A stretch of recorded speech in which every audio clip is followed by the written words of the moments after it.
자, 2부를 시작하겠습니다. 지금 순자의 성악설에 대한 강의를 하고 있는데, 이제부터는 그 성악설에 대한 비판을 좀 해보겠습니다. 과연 성이라는 것이 무엇이고 악이라는 것이 제대로 이해되어 있을까요? 이 두 가지가 핵심 쟁점이 되겠습니다. 먼저 성이란 낱말부터 과연 중국 철학에서 또는 우리 한국에서 또는 아시아에서 이 낱말이 어떻게 쓰였는지 낱말 자체의 학문적인 뜻을 검토를 좀 하겠습니다. 이걸 목적으로 하고 있지 않기 때문에 여기서는 간략히 제시하는 정도로 넘어가겠습니다. 2번과 5번이 중요하다고 제가 표시를 해놨습니다. 이렇게 뜻이 많은데 그 중에 두 가지만을 좀 강조해서 말씀드리겠습니다. 한 가지 사물이라고 말할 때는 여기에는 사람도 포함이 된다는 것을 이제 이해하시면 되겠습니다. 물이라는 거에는 이제 사람도 포함이 됩니다. 사라는 것은 일어난 일, 물이라는 것은 어떤 그 형체를 갖춘 것, 이렇게 이해하시면 되겠고요. 이 둘을 모두 아울러서 사물이라고도 하고 또 간혹은 물이라고 통칭하기도 합니다. 이렇게 넓게 이해를 해 두시고요. 오늘날 우리가 이해하는 thing이라고 하는 그런 물질적인 것만을 가리키는 것은 아니다. 동철에서는 사람도 포함이 된다. 이렇게 이해를 해 두시고요. 사물의 본성 또는 본질을 나타내는 것이다. 근데 또 문제가 되네요. 성이 뭔지 물었는데 사물의 본성 그러니 성이 또 쓰여가지고 이거 뭐 하나마나한 얘기죠. 그래서 이제 본질이란 말로 좀 설명을 해보죠. 사물이 뭔지는 좀 더 설명을 일단 해드리고, 본질이 뭐냐? 본이라는 건 무슨 뜻일까요? 밑이란 뜻입니다. 밑. 위가 있고 아래가 있고 밑이 있고 끝이 있죠. 동서남북이 있을 때 동쪽으로 쭉 가고 이렇게 끝까지 가는 거, 가는 쪽, 이것이 끝입니다. 나무를 여러분이 떠올려 보세요. 나무에 근본이 있습니다. 그건 뿌리란 뜻이죠. 근데 이때 말하는 뿌리는 밑이란 뜻입니다. 밑이라는 것은 떠받친다는 뜻입니다. 그러니까 근본할 때 본이라는 것은 떠받친다는 뜻이군요. 뿌리 근자에다가 떠받치는 것, 뿌리로 떠받치는 것, 떠받치는 뿌리, 이런 뜻입니다. 반대가 바로 말단할 때 말단, 끄트머리입니다. 끝이란 뜻이죠. 그럼 동쪽에서 서쪽으로 간다면 시작하는 그 동쪽이 밑이 되고 서쪽이 끝이 됩니다. 나무의 경우 뿌리가 밑이 되고 줄기, 잎, 이것이 끝이 됩니다. 사람의 경우에는 어디가 밑이 되나요? 네, 우리가 화장실 가서 닦는 곳이 밑이 되죠. 사자는 어떻습니까? 사자도 마찬가지가 되겠습니다. 물론 이건 이제 밑과 끝이라는 것은 어떤 방향성을 가진 사물에 대해서 쓰이는 겁니다. 어떤 것을 떠받치는 것, 이것은 밑이고요. 그 떠받쳐서 그것이 쑥 자라 올라가는 것, 나아가는 쪽, 이것은 끝이 되겠습니다. 그 사자의 같은 경우 이제 네 발로 이제 걸어가니까 이때는 머리 쪽이 끝이 되겠습니다. 그리고 꼬리 쪽이 밑이 되겠고요.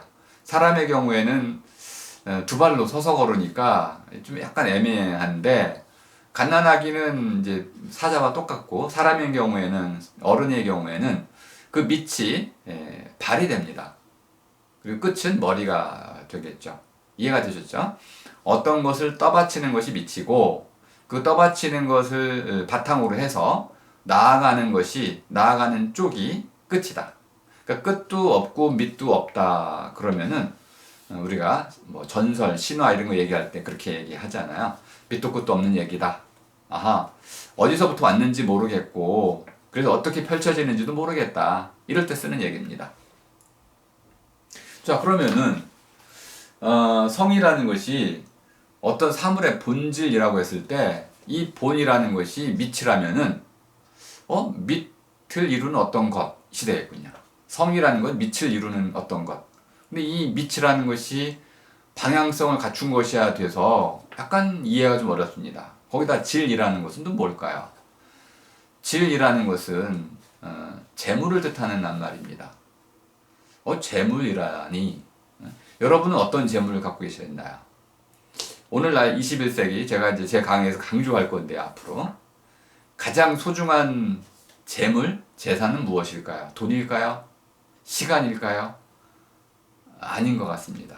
21세기 가장 소중한 재물, 재산은 몸이라고 볼 수 있습니다. 몸이 됐습니다. 몸. 물론 이 몸의 의미는 좀 더 다르게 제가 설명을 드리겠지만 어쨌든 질이라는 것은 재물, 재산이란 뜻이다. 가지고 있는 것이다. 소중한 것이다. 귀중한 것이다. 이렇게 이해를 해 두시고요. 자, 그럼 본질이다. 그러면 어떤 질 가운데 밑이 되는 질이군요. 그럼 밑이 되는 질, 이 질이라는 것이 우리말로는 무엇일까요? 우리말로는 그것을 바탕이라고 합니다. 바탕질이라고 새겨왔는데 그럼 밭이라는 것이 뭘까요? 바탕.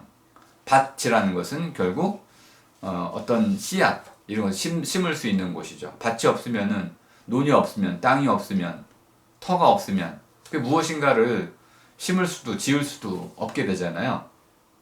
그런데 이 질이라는 것은 그런 터전이라는 의미로 쓰인 것이 아니고 사람이 되려면 몸이 있어야 되잖아요. 몸이 되려면 세포가 있어야 되고요. 이렇게 어떤 것을 이루는 근본적인 구성 원소, 이것을 이제 엘리멘트라고 한다고 하면은 그 근본 원소, 이것이 바로 질입니다. 그러면 본질이라고 하면 밑이 되는 원소군요. 밑원소.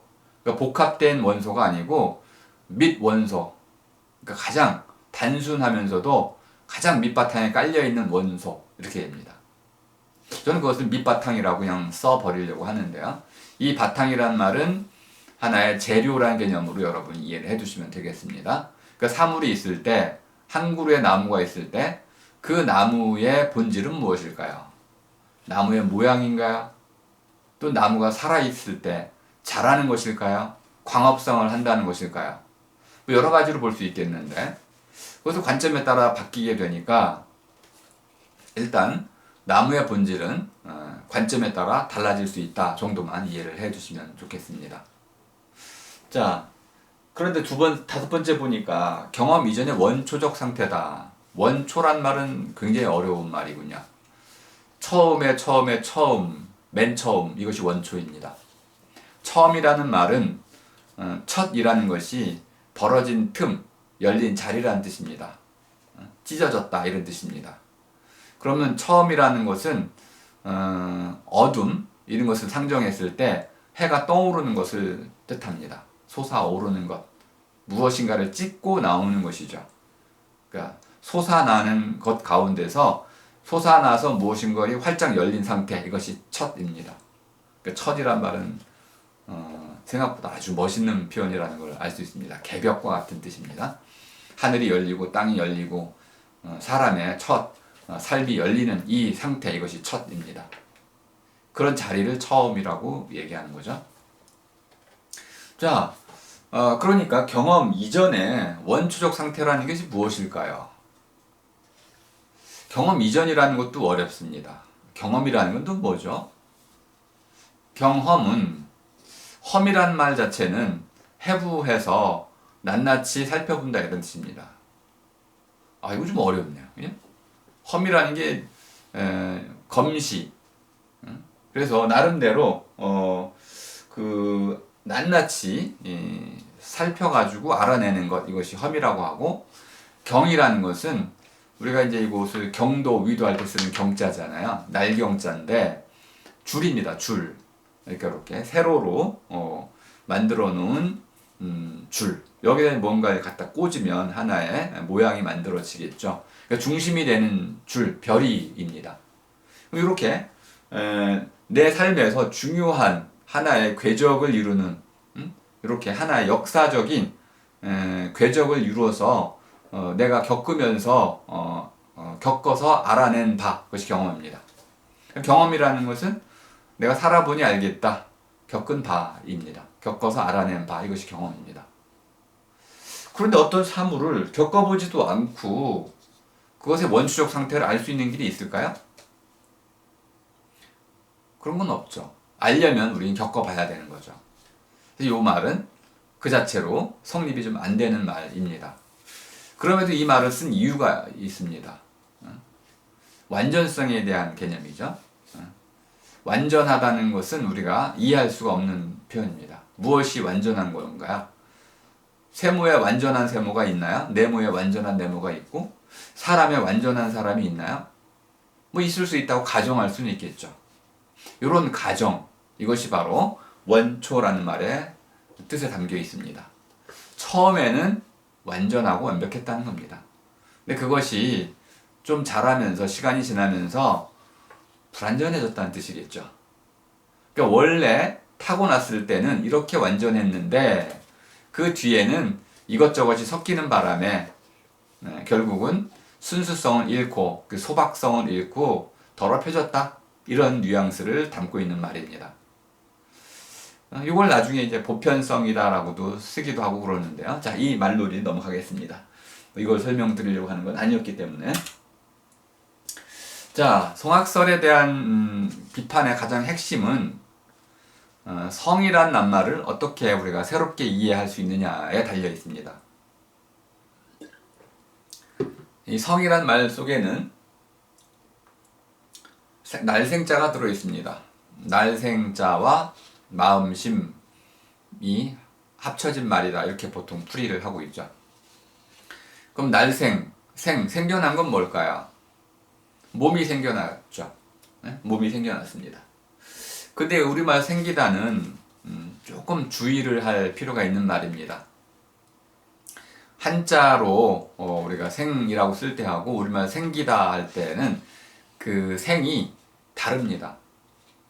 이때는 지금 분명히 날생자는 생이라고 소리가 그렇게 붙어지지만은 우리말 생기다는 삼기다가 바뀐 말입니다. 그래서 원래의 낱말은 삼다, 삼기다입니다.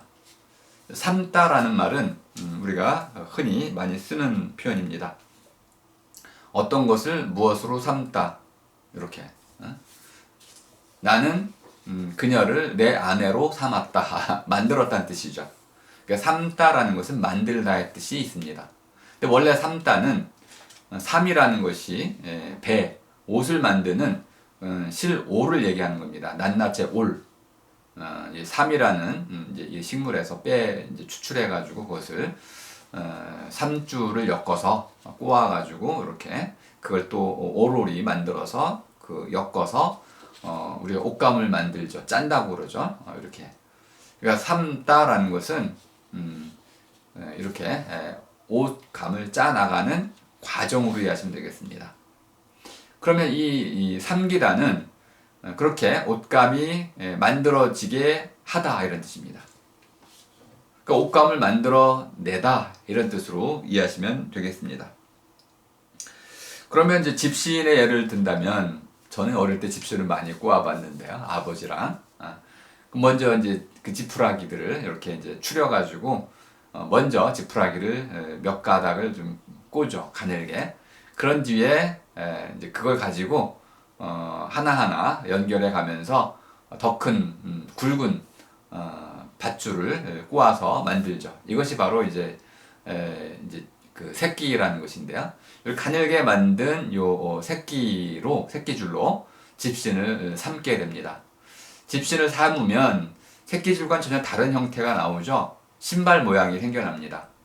그러니까 집신이라는 것은 줄을 꼬아가지고 새로운 어떤 꼴로 만들어내는 거죠.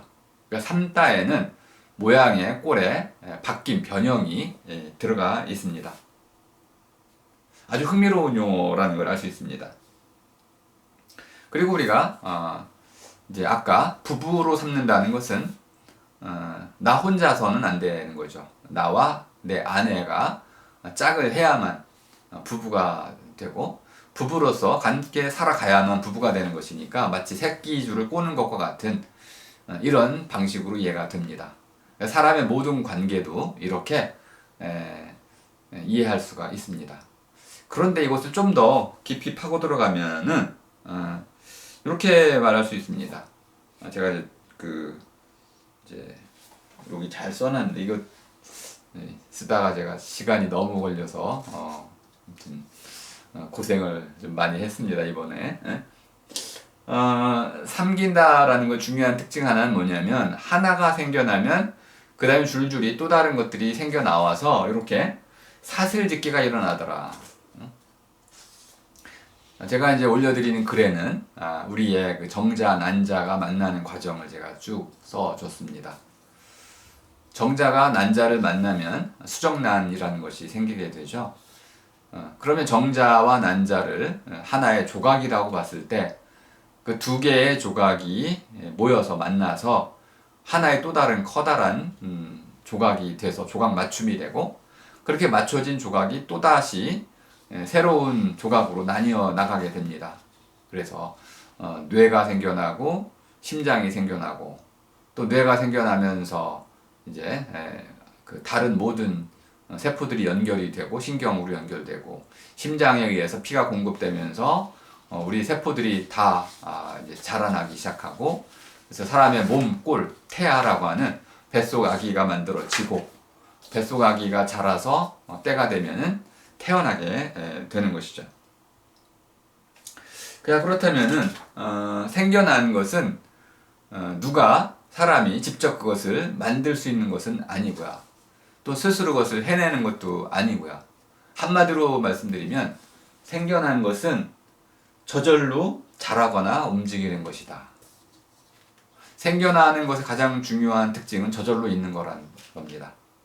이것을 우리는 자연이란 말로 많이 불러왔습니다. 자연이라는 것은 스스로 그러하다라고 많이 우리 번역을 했는데 이 번역은 잘못된 번역입니다. 우리가 말하는 자연은 저절로 그러한 것입니다. 스스로 그러한 것은 사람에게 써야 하는 것입니다. 스스로라는 것은 목적을 갖고 이런 자유의지라고 말할 수 있는 마음을 갖고 그 마음을 이제 정해서 어떤 일을 해 나갈 때 스스로 하는 것입니다. 저절로라는 것은 메커니즘, 어떤 자동성을 가지고 이루어지는 경우, 이때는 저절로입니다. 절이라는 것이 중요한 요체라는 뜻인데요. 어떤 걸 중심으로 해서 우리가 이제 미다지문, 여다지문 할 때 틀이 있잖아요. 그 틀을 중심으로 해가지고 어떤 것이 움직입니다. 이것이 바로 절이고 공의입니다. 핵심이 되는 어떤 것이 있고 그것을 중심으로 해서 무엇이 달려붙어 있고 달려붙어 있는 것, 달린 것들이 움직여 감으로써 어떤 일을 해낼 때 이것이 바로 저절입니다. 그러니까 저절이라는 것은 갖춰진 틀 또는 메커니즘 이것에 따라 가지고 어떤 것이 일어나는 경우에 쓰이는 말입니다. 그러니까 생겨난 것은 모두 저절로의 틀, 저절로 일어나는 것이다. 이렇게 말씀드리면 이해하시면 되겠습니다. 근데 이 성이라는 것은 저절로 생겨난 것만 있는 건 아닙니다. 그리고 이것을 이제 우리가 흔히 말하는 성 개념에서는 좀 다르게 쓰고 있습니다. 성은 본디 이렇게 타고난 것으로 쓰고 있는데요. 타고난 것이라는 것은 그 내용이 너무 좀 어렵고 복잡해서 여러분 글로 좀 자세히 읽어보시면 좋겠고요. 여기서는 제가 간단히 예를 갖고 설명을 좀 드리겠습니다.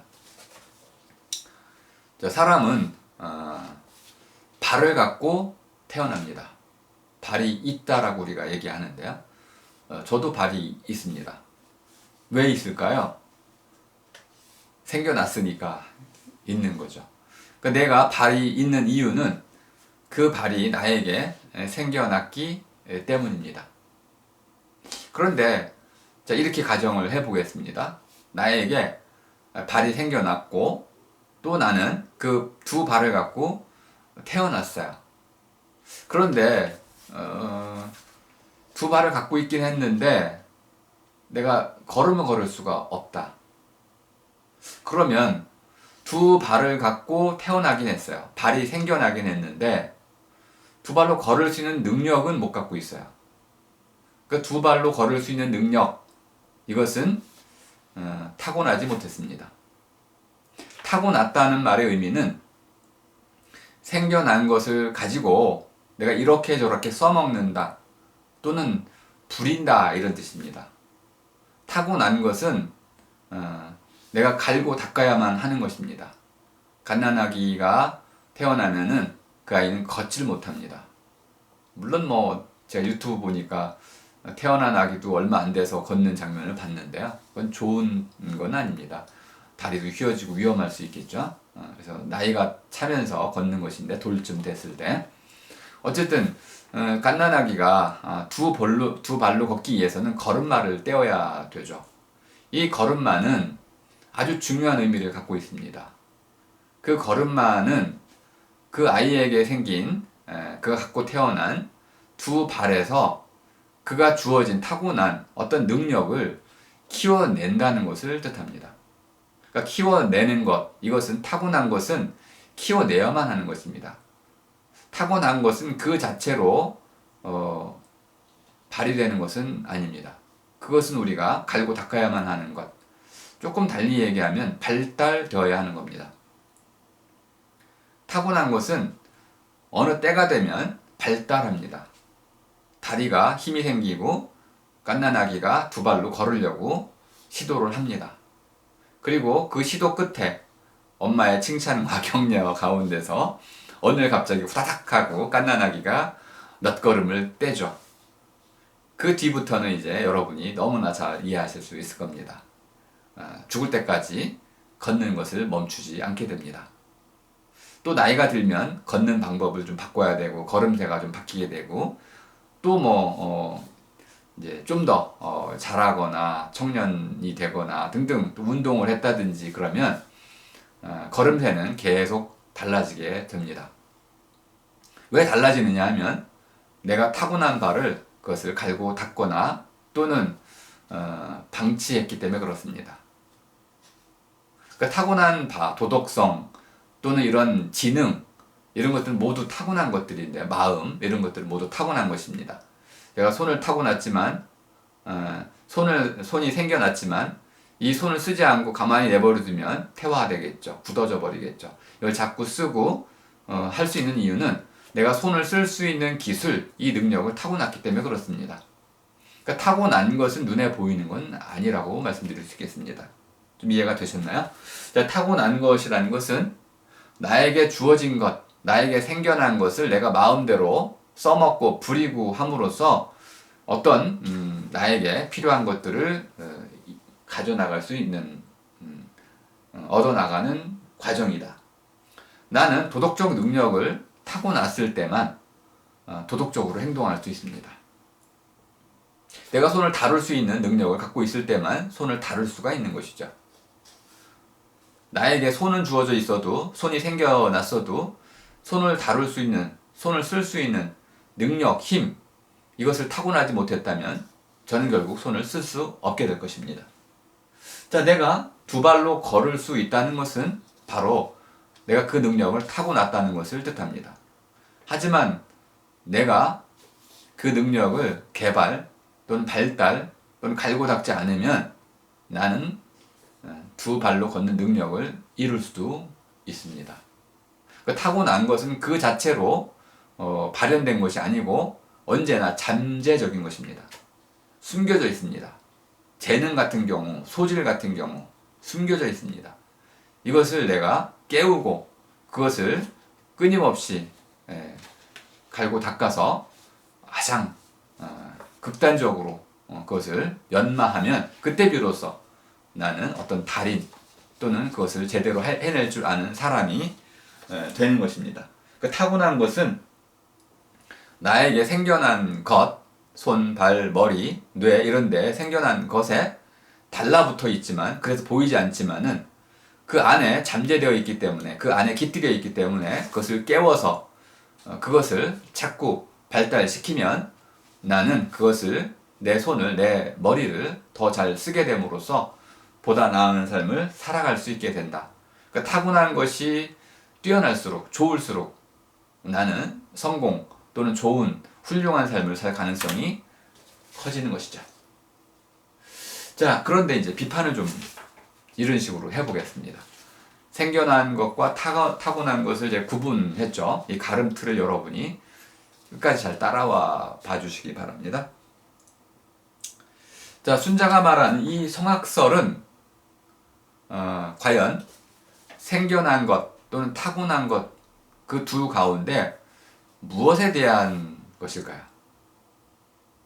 저는 이것을 기본적으로 순자가 말하는 성악은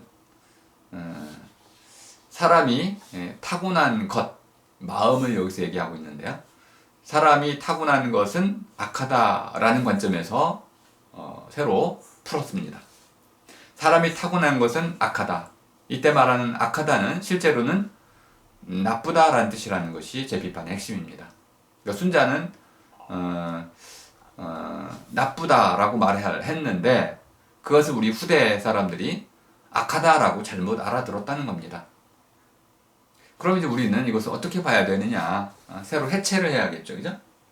자, 그럼 다음에 제가 말씀을 드려야 되는 거지만 지금 순자 때 이걸 미리 소개하지 않을 수가 없어서 악이라는 것이 무엇이냐? 자, 이렇게 제가 정리를 해놨습니다. 악이라는 것은 몹쓸이라는 새로운 낱말로 제가 쓰게 되는데 왜냐하면 악이냐 옥이냐 오냐 이렇게 해가지고 헷갈리잖아요. 그래서 이 두 가지를 완전히 구분하기 위해서 나쁨과 몹씀 이 두 가지를 딱 구분해서 낱말적으로 아예 다른 낱말을 이제 쓰고자 합니다.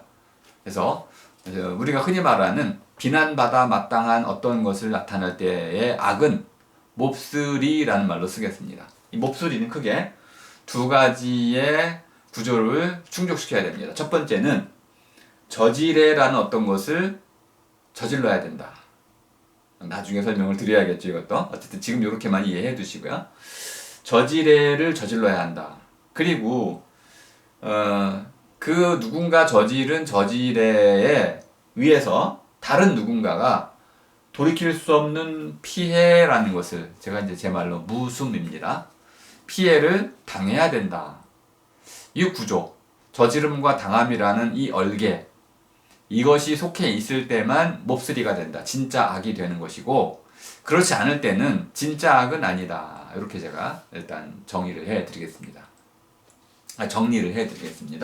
자, 그렇게 보자면 순자가 말하는 성악은 실제로는 악이 아니고 사람이 본디 타고난 그 마음, 그것은 나쁘다, 질이 떨어진다, 좋지 않다, 이 정도로 보아야 한다는 것입니다. 조금 납득이 되시나요? 네. 자, 그러면은 좀 더 구체적으로 말씀을 드려보겠습니다.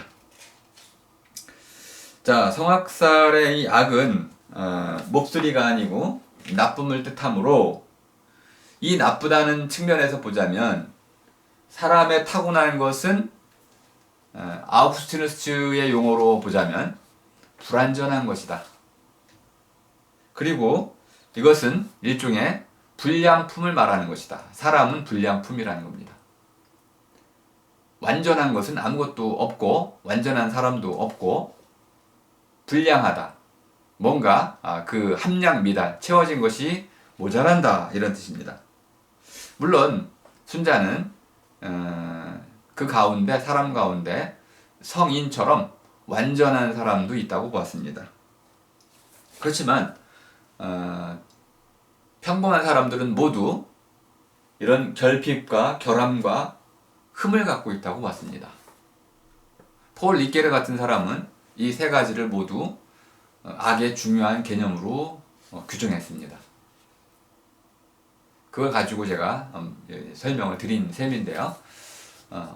자, 순자가 말하려고 하는 이 악이라는 것은 실제로 나쁨을 의미하는 것이고 질이 떨어지는 것이고 좋지 않음을 의미하는 것이고 어떤 모자람, 빠져있는 것 또는 갖추지 못한 것, 결격 이런 것들 얘기하는 건데 기본적으로 사람이 과연 인정해보죠.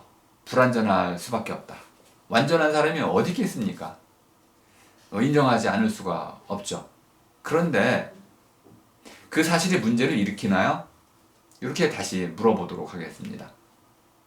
사람이 불완전하게 태어났고 불완전한 삶을 살아간다고 해서 그렇다고 해서 사람이 반드시 악을 저지르는 건 아닙니다. 제가 이제 재미난 말놀이 하나를 해드릴 텐데요. 이렇게 결핍과 결함과 흠을 가진 사람은 우리는 장애인이라고 얘기합니다. 근데 저는 이 장애인이라는 표현을 좋아하진 않습니다. 장이라는 것은 가로막혔다. 애라는 건 걸렸다. 이런 뜻인데요. 그런 측면에서 보자면 사람은 모두 장애인입니다. 근데 그건 장애가 아니에요. 사람의 삶의 본질입니다. 우리는 가로막히고 무엇에 걸리고 넘어지고 쓰러지고 아파하고 그렇게 살아갈 수밖에 없죠. 외롭고. 사람의 삶의 본질입니다. 그걸 장애라고 보시면 안 되는 거죠. 모든 사람이 그런 의미에서 이런 결함을 갖고 있다. 근데 그건 아름다운 결함이다. 이렇게 제가 쓰겠습니다. 그리고 이것을 나타내기 위해서 저는 새로운 말 하나를 만들어냈습니다. 세람입니다. 아마 여러분 웃으실 수도 있는데 세람이라는 것은 제가 오늘날 사람을 오람이라고 쓰잖아요. 그죠? 현대인은 뭐라고 할까요? 오늘날 사람 오람 줄여 쓰면 되는 거죠. 세모 사람을 뭐라고 부를까요? 세람. 세모라는 게 뭘까요? 세모라는 것은 도형, 어떤 모양을 이루는 것의 가장 기본적인 단순형입니다. 세 개의 모로 이루어진 것, 이게 세모죠. 네모에 비하자면 모가 하나 부족합니다. 물론 백모, 천모, 만모의 장 되면 더없이 그 모가 적겠죠. 가장 완전한 모가 있다고 칩시다. 동그라미 또는 구. 이것에 비하자면 세모는 너무나 모자라고 이가 빠지고 불완전할 것입니다. 그런데요, 이런 세모들이 모여가지고 나름대로 그들이 집단지성을 발휘하고 더 나아가서 모여살이에 의해서 이루어진 슬기를 잘 발휘한다면 그 자체로 그들은 온전한 사람이 될 수 있습니다. 이것을 저는 이제 온람이라고 쓰고 있습니다. 네람이 될 수 있고 온람이 될 수 있습니다. 5람이 될 수 있고 10람이 될 수 있는 거죠. 그러니까 세람도 혼자서는 모두가 불완전하지만 2명, 3명, 4명, 10명, 100명 이렇게 함께 아울러지면 점점 더 온전한 사람이 되어 가더라. 그러니까 한 사람이 온전해질 수는 없지만은 그러니까 성인 같은 경우는 저는 없다고 보는 겁니다. 하지만 그것이 인류 전체로 봤을 때는 올람이 될 수 있는 길이 있다. 그리고 그것이 더 온전한 사람이 될 것이다. 집단지성이라고 하는 지중, 슬기로운 사람들이 모였을 때 그들은 더 올바른 판단을 내리게 된다는 겁니다.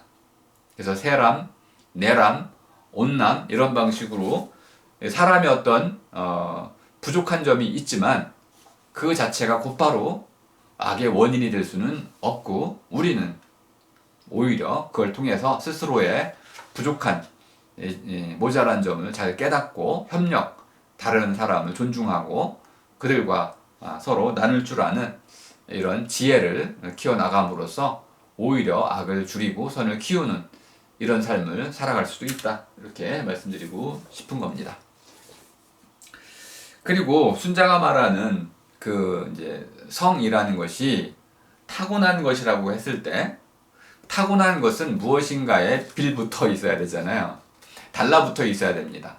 사람의 마음이라는 것은 김재권 선생님이 이제 예전에 수반 이론이라고 이제 하나의 아주 독특한 이론을 제시를 한 적이 있었습니다. 슈퍼비니언 무엇인가 달라붙는다라고 했는데 이기이원론과 같은 논의를 펼친 건데요. 그거하고는 좀 성격이 다릅니다. 어쨌든 잠재적인 것이라는 것은 그것이 발달되거나 발현되거나 무엇인가 그 안에서 깨우쳐가지고 깨고 나오지 않으면 마치 달걀처럼 깨고 나오지 않으면은 없는 것과 같아요. 그런데 깨고 나오면 그것이 자라나면서 그 안에 있었던 내재적인 제가 이제 나시라고도 써 있고 뭐 그럴 텐데요. 그 안에 숨겨져 있는 이 잠재적 가능성, 이것들이 구체화되면서 비로소 내가 무엇을 타고났는지 알 수 있습니다. 주라기 공원에 보면 이 유전자 하나를 가지고 그걸 이제 공룡들을 만들어 내잖아요. 물론 그건 이제 허구죠. RNA가 필요하고 단백질이 필요한데 기본적으로 DNA라는 것이 하나의 이런 잠재적인 씨앗이고 그 씨앗이 이렇게 발현됨으로써 그것이 무엇인지 공룡의 DNA였는지 사람의 DNA였는지를 비로소 알게 되잖아요. 형질이 드러남으로써. 이렇게 타고난 것은 그 자체로 완전히 드러나는 건 아니다. 그 타고난 것이 드러나기 위해서는 갈고 닦음의 과정, 시숙, 때가 지나서 무르익어가는 과정이 필요하다. 이런 사슬짓기, 생겨난 것이 또 생겨난 것이 생겨난 것을 낳는 이런 사슬짓기의 과정을 통해 가지고 이런 타고난 것이 드러났을 때만 발달이 됐을 때만 우리는 타고난 것을 비로소 깨닫게 된다. 이렇게. 자, 그렇다면은 순자가 말하는 이 타고난 것은 잠재성을 갖는 것이지 현재성을 갖거나 또는 현실성을 갖는 건 아니다. 그래서 그것은 경험할 수는 없는 거지만은 실제로 경험할 수는 없어도 내 스스로 그것을 믿고 있는 거죠. 두 다리가 있다면 나는 언젠가 걷고자 하는 이 바람을 이뤄낼 수가 있고 뭐 얼마 안 돼서 걷게 되죠. 그죠? 그러니까 하나의 그 과정을 통해서 내가 이제 갖고 있는 것이 무엇인지를 다 드러낼 수가 있게 됩니다. 만약 우리가 이렇게 얘기해 보죠. 내가 타고난 것이 저절로 생겨난 것이라고 한다면은 내 손이 이렇게 생겨났으면 이것이 죄나 악을 지을 수가 있을까요? 불가능합니다. 그러므로 타고난 것을 통해서 내가 공부의 소질을 타고났다면은 공부를 잘할 테고 공부의 소질을 타고나지 않았다면 공부를 못할 것입니다. 그의 소질에 따라서 우리는 그의 잘잘못을 판단할 수 있어야 된다. 이렇게 말씀을 드리겠고요. 자, 순자의 성악설을 제가 이렇게 에드워드 윌슨의 인간 조건의 의미라는 책을 통해서 비판해 볼 수 있습니다. 이 부분은 제가 정리를 다 해드렸으니까 한번 직접 살펴보셔도 좋겠고요. 첫 번째 논점이 뭐냐면 윌슨에 따르면은 사람의 타고난 것이 두 가지라는 거예요. 하나는 사람 자신이 이제 갖고 있는 아주 본질적인 특징이 내 몫을 챙기려고 하는 게 아니라는 거야. 사람이 보다 그 강하게 타고난 그 본성은 무엇이냐면 무효사리성이라는 겁니다. 유소셜리티라고 썼는데요. 번역은 진사회성이지만 번역이 좀 안 좋아서 제 번역을 여러분 따라주시면 좋겠어요. 모여살이의 본능을 갖고 태어난다는 거야. 사람은 모이길 좋아한다고 그럽니다. 무리짓기를 좋아한다는, 혼자 있는 걸 힘들어한다고 봐요. 집단 생활을 하는 것이죠. 사람은 사회성 동물이고 집단을 이루어 살아가는 동물입니다. 뿐만 아니라 사람은 고차원적인 모여살이를 합니다. 문화와 그리고 정부 그리고 다양한 조직들을 만들어내면서 필요에 따라서는 흩어지고 새로 모이는 이합집산도 아주 끊임없이 이뤄내는 아주 독특한 방식의 모여살이를 해낼 수 있습니다. 그러니까 사람의 타고난 이 본성은 제 몫만 챙기려고 하는 이런 이기주의가 아니고 더 강력한 본성은 모여살이의 충동이라는 겁니다. 그리고 이 모여살이의 충동 가운데는 내 몫을 챙기는 것을 넘어서서 서로의 몫을 함께 나누고자 하는 이런 강한 상호작용도 깔려 있다는 겁니다. 윌슨은 개미 연구자입니다. 페로몬 연구를 통해서 개미 집단이 어떻게 상호소통하는지를 연구한 사람입니다. 벌도 이렇게 상호소통하는 구조를 갖고 있죠. 사람도 그렇습니다. 이런 것들 집단의 번식을 위해서 한 개체의 이런 희생을 이제 강요가 되는 이런 식의 그 군집을 유소셜리티라고 부릅니다.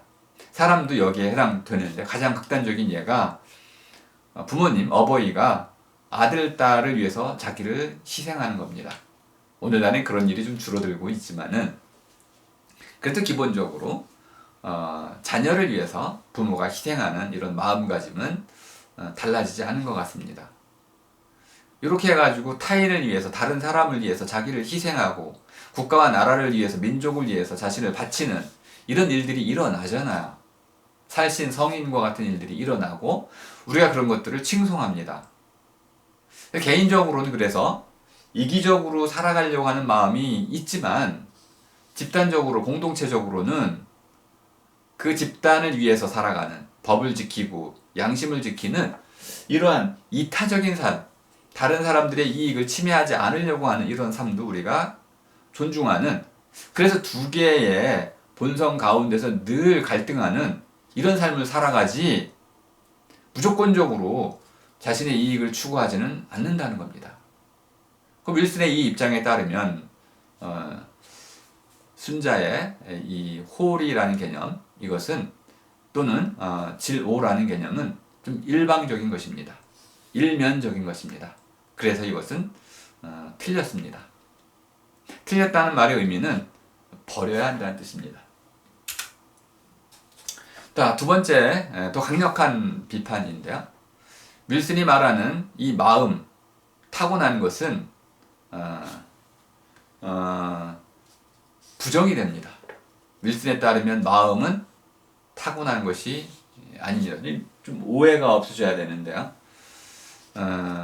마음이라는 것이 무엇인지를 해명하기가 아주 어렵기 때문에 이 부분은 상당히 저도 조심스럽습니다. 근데 기본적으로 마음이라는 것은 진화의 산물이다. 오스트랄로피테쿠스는 600cc, 호모 하빌리스는 680, 호모 에렉투스는 680, 호모 하빌리스는 900cc, 호모 사피엔스는 1400cc. 뇌 용량이 커져왔죠. 이런 진화의 산물 덕분에 사람들은 마음을 갖게 됐다는 겁니다. 그러니까 마음이라는 것은 이 뇌로부터 창발된 것이다. 이 창발이란 말이 대단히 어려운 말이어서 설명하기가 좀 어려운데요. 간단히 이렇게 설명드릴 수 있습니다. 뇌에 뉴런, 시냅스가 아주 복잡하게 얽혀 있습니다. 이 시냅스들이 서로 상호작용, 신호를 주고받는 가운데, 신경 전달 물질을 주고받는 가운데 어느 순간 갑자기 복잡한 이러한 그 하나의 시스템이 생겨 나온다는 겁니다. 생겨났어요. 이걸 제식으로 이렇게 얘기할 수도 있습니다. 여러 줄기의 물줄기가 하나로 모아지기 시작합니다. 이게 카오스죠. 무질서하게 막 흘러내려오죠. 그러다 어느 정도 되면 강 두 개에 의해서 물줄기가 하나의 큰 흐름을 이루게 됩니다. 그러면 이제 코스모스, 질서가 생겨나게 되죠. 이것이 바로 창발입니다. 서로 낱낱의 것들이 마구 뒤섞여가지고 무질서한 상태로 있다가 어느 정도 이러한 일들이 반복되면서 하나의 질서가 만들어지는, 그래서 하나의 흐름이 생겨나는, 그 안에서 하나의 시스템이, 체계가 잡히는 이런 과정, 이것이 창발입니다. 프랙탈 구조들, 이런 것들도 창발입니다. 그 사람의 마음도 우리 뇌 안에 신경 뉴런 시냅스들의 아주 무수한 반복적인 이러한 상호작용 가운데서 창발적으로 생겨난 것이다. 타고난 것이라기보다는 자라난 것이고 생겨난 것이고 복잡해진 것이고, 이렇게 뭔가 이제 새로운 방식으로 설명할 수 있다는 겁니다. 더 나아가서 이러한 뇌의 과정은 300년 동안의 300만 년 동안의 진화 과정을 통해서 저절로 생겨난 것이지 사람이 스스로 쟁취한 것은 아니라는 것입니다. 하지만 이제 호모 사피엔스 정도로 오면 저절로와 스스로가 동시에 일어나게 됩니다. 의지 진화라는 얘기를 쓰는 것이죠. 사람이 자신이 어느 쪽으로 나아가야 할지 진화의 방향을 스스로 결정한다는 겁니다. 앞으로는 그렇게 되겠죠. 유전자를 이제 편집 과이 등을 통해 가지고요, 이제 조작함으로써 사람이 원하는 그런 방식으로 사람의 몸을 이제 진화 발전시켜 나갈 수 있을 것입니다. 또는 사이보그화 방식으로 사람의 몸 자체를 놔두고 새로운 기계와 결합하는 방식으로 발전해 갈 수도 있습니다. 이것도 아주 중요한 저희 주제이기도 합니다. 어쨌든 저절로와 스스로를 합쳐서 이제 새로운 형태의 진화의 흐름을 만들어내긴 했는데, 사람의 마음이라는 것은 타고났다기보다는 생겨난 것이고, 생겨난 것을 바탕으로 해서 스스로 배워나간 것이다. 타고난 것이 아니고 배워나간 것이다. 공부한 것이다. 습득한 것이다. 이렇게 학습된 이론을 우리가 배운 대로 살아가는 것이다. 이렇게 새로운 방식으로 이야기를 하고 있습니다. 자, 제 강의가 좀 오늘 양이 많고 내용적으로 상당히 양이 많고 또 쟁점이 되는 것들을 제 식으로 그냥 좀 일방적으로 정리한 면이 없지 않은데요. 제한된 시간 안에서 강의를 하는 바람에 이렇게 됐다고 이해를 해주시고, 자, 오늘은 과제를 하나만 드리겠습니다. 이 과제 자체가 중요해서 강의 안에 포함을 시켰는데요. 자, 이기심이라고 하는 것, 제 목부터 챙기려고 하는 이것이 생겨난 것일까요? 타고난 것일까요? 배운 것일까요? 요걸 여러분이 한번 결정해 보시고요. 자, 이거 결정한 뒤에, 그리고 그런 이기심은 악의 원인이 될 수 있을까요? 아닐까요? 단적인 예로 우리가 모두 이기적인 마음을 갖고 있다면 결국 가장 합리적인 법을 만들어낼 수도 있을 것입니다. 이것이 홉스의 추론입니다. 만인에 대한 투쟁. 모든 사람에 대해서 제 몫부터 챙기려 할 때 그들은 어떤 결론에 도달할 것인가? 그들은 가장 공정한 법을 만드는 그러한 사회적 계약에 합의할 것이다. 이렇게 보기도 했죠. 결론을 알 수가 없습니다. 열려 있습니다. 여러분 선택해 보시고요. 자, 오늘 강의 마치겠습니다. 네, 수고하셨습니다.